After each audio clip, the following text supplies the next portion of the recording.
Hey guys, this is Sam. Welcome back to another episode of If You Haven't Tried This Film, You're Not a Real Film Photographer Yet. Oh, that's what they said. Who are they? I don't know. The internet. Today we're shooting slide film for the first time. So when I say if you haven't tried this film yet, I don't mean Kodak E100 to be specific. I mean by slide film, positive film, color transparency film, color reversal film, whatever you call it. But sadly, there are not a whole lot of slide film on the market, the E100 being pretty much the only one you can find and buy. So today we're solely testing out Kodak Professional Ektachrome Color Reversal Film E100 in 120 format. That is a very long name. I have never shot slide film before. Everything I shot so far are negative films. That's your typical portraits, actors, the cine still I've been shooting, the alpha black and white films, those are all negative films. Slide film is also known as reversal film. So instead of getting a negative sheet of film, you have to convert it to positive to see the result. This kind of film produces positive image on a transparent base that can be viewed directly with a slide projector or light table or your iPad. I have been sitting with this film for a long time now. I read a lot about it. I saw a lot of photos taken with this film. I was waiting for me to get a little better with light metering and everything to get it right. But you know what? I also have a feeling that I won't be able to nail it first try anyway. I will never learn until I actually shoot with this, right? Because as we all know, slide film is much less forgiving than negative film. Most of negative film that has wide latitude that can pretty much handle your whatever exposure. With slide film, you have to be very precise to be able to get a good image. If you watch my previous videos, you already know I shoot portraits a lot. I always tend to overexpose the film a little bit to get a nicer looking skin tone. But with slide film, from my understanding, you would rather underexpose it than overexpose it because it doesn't contain highlight very well. So this is my mindset going in. In today's video, I'm going to show you 2 rolls I shot. We're going to look at the results together and I'm going to talk about my scanning and editing process and overall my first time experience with this film. I have been waiting for a sunny day to test this film, and by the time I left today, it was nice sunlight. When I left, it was nice and sunny, but by the time I got to the beach, the sun was completely gone. I mean, I was already there, so first of all, let's shoot some slide film during a cold and cloudy day. What a wonderful start.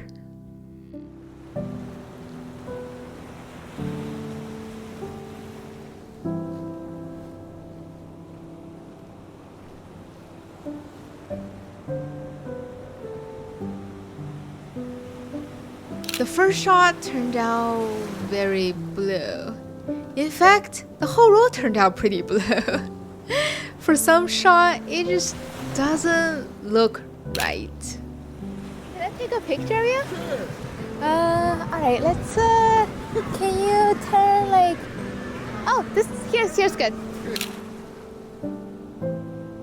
Now after seeing the results, I think shooting E100 on a cloudy day might not be such a bad idea because the light is pretty soft and even and it's less contrasty. You're more likely to not overexpose the highlight.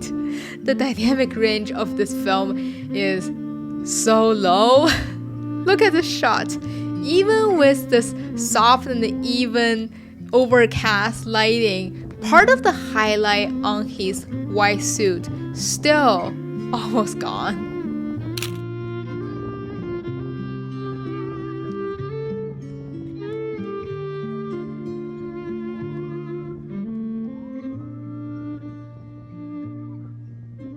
Even though the dynamic range is fairly low, but this film produces high saturation. Just look at the red, blue, and the yellow in this photo. It looks so deep and rich, especially the blue. This film renders blue in a whole nother level. When the light ratio gets a little higher, you have to be careful with what you expose for.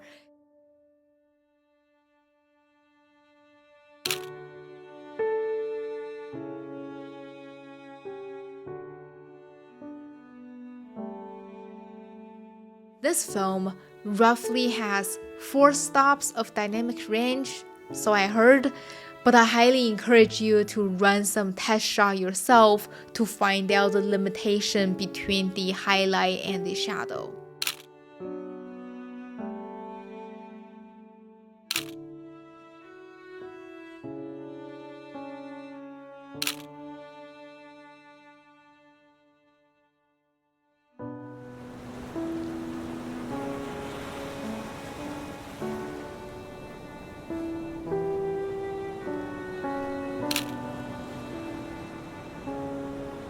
That was the last shot on the first row. The first row was shot on my Pentax 645N2. Then the sun was completely down at this point. I loaded up another row in my Hasselblad and tried to get some nice shots.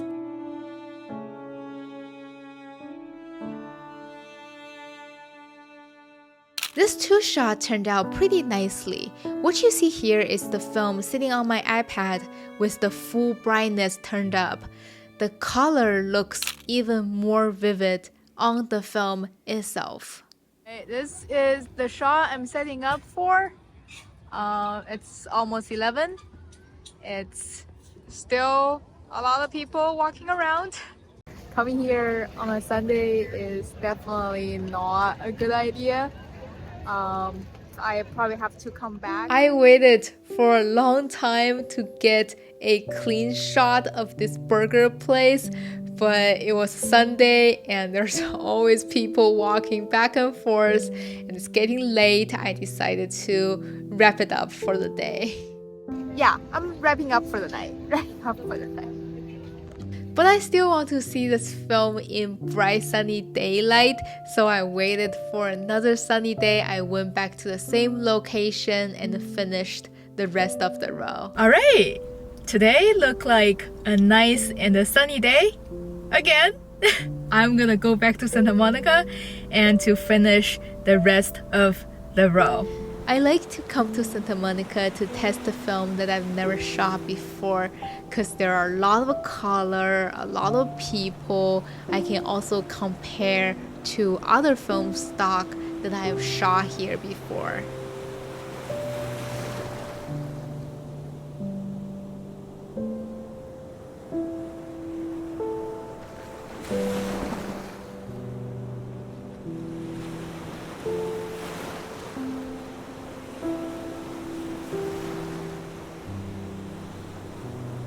Alright, we are here. We're back at Santa Monica Pier and we have about an hour of time. We have 10 shots. Let's go!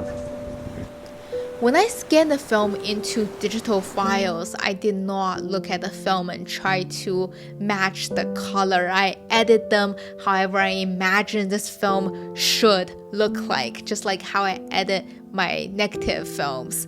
Later, when I was editing this video, I put the scan and the actual film side by side, and some of them looks very close, but some of them turned out a little bit differently.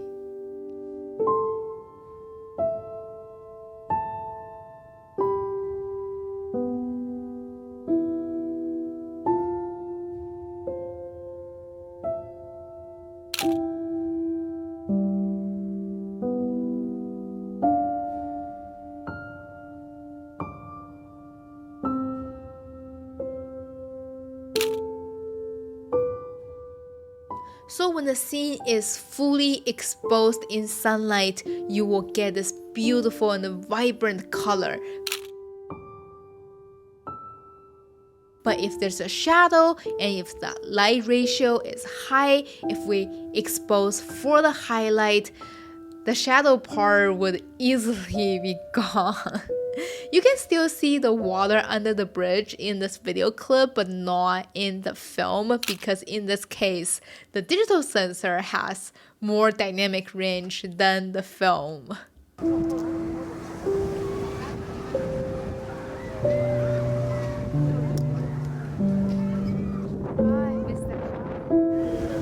Excuse me, can I take a picture of you? Let's have you stand right here and then hold your board like this.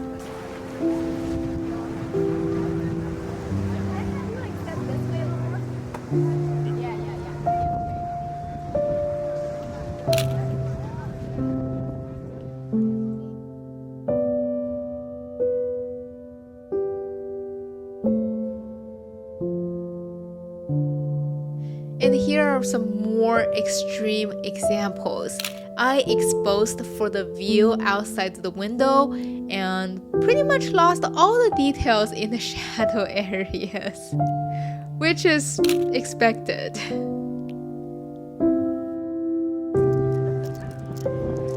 Great, that was the last shot. Now I'm gonna go back, send the film to the lab. I scanned these slide film exactly the same way like how I scan my negatives. The first couple of shots, I did a lot of color corrections. I think I was too afraid of losing the highlight. I end up underexposed them too much. The second half of the row was much better. I removed some of the magenta tone and brightened it up a little bit, and that's about it. What's interesting is the second row. I normally scan everything as DNG file in Silverfast. I feel like some of the shots look a bit flat, so I also rescanned them as TIFF files, and they turned out very differently. The TIFF files are a lot darker and a lot richer in color. I edited and experimented with both files. If you scan your own film, try it and see which one you prefer. Besides the color character, shooting slide film gives us a chance to see something that's truly straight out of a camera.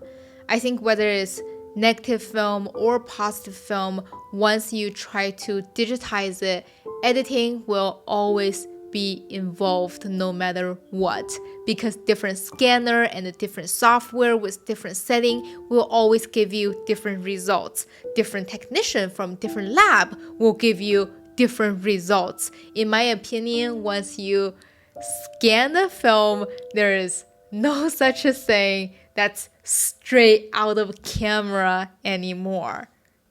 But that being said, with slide film, now you have something you can look at with your human eyes and try to replicate the color that's already there, that's straight out of camera. I think this is the biggest advantage of shooting slide film. Does that make sense? Do I make sense? Did I overcomplicate things again? Now we have the film. Besides scanning it and then bury it in your backyard, what else we can do? We can look at it with, for example, this light box from IKEA, or with your iPad, or you can turn your camera into a projector. Shout out to my internet friend Lange, who sent me this as a gift. This is a camera adapted light box projector. I made it sound so not cool. Let me just show you. So this is a 3D printed camera back that has a light source built into it. You can attach it to a camera body and turn your camera into a slide film projector.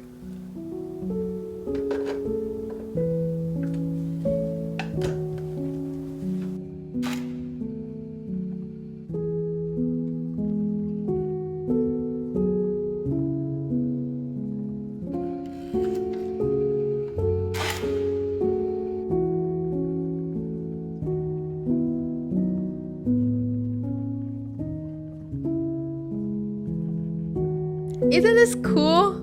They do have different models for different cameras. You can also get this for your Mamiya's, Bronica,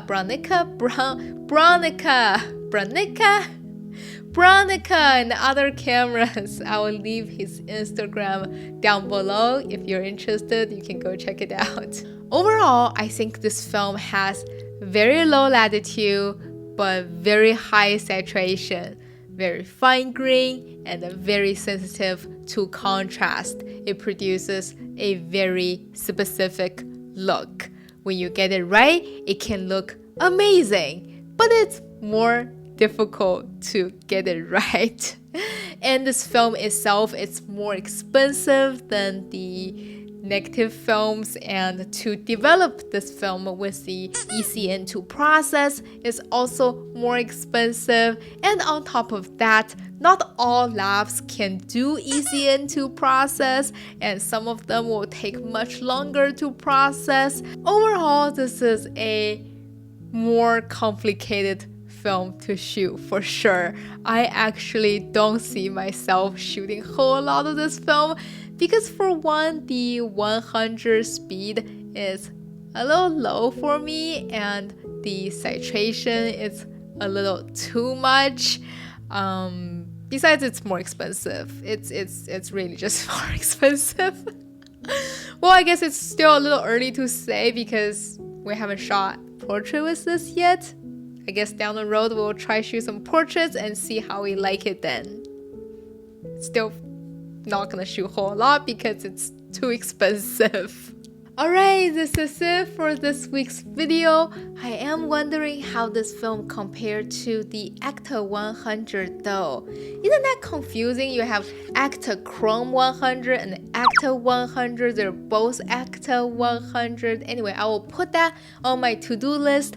And my to-do list is getting longer and longer, and I shoot so slow. I make these videos so slow, and I know if you are down with my slow content, make sure to click that like button and consider subscribe to my channel for more Sam try photography stuff. Alright, this is Sam. I will see you next time. Bye! This ending is pretty fast.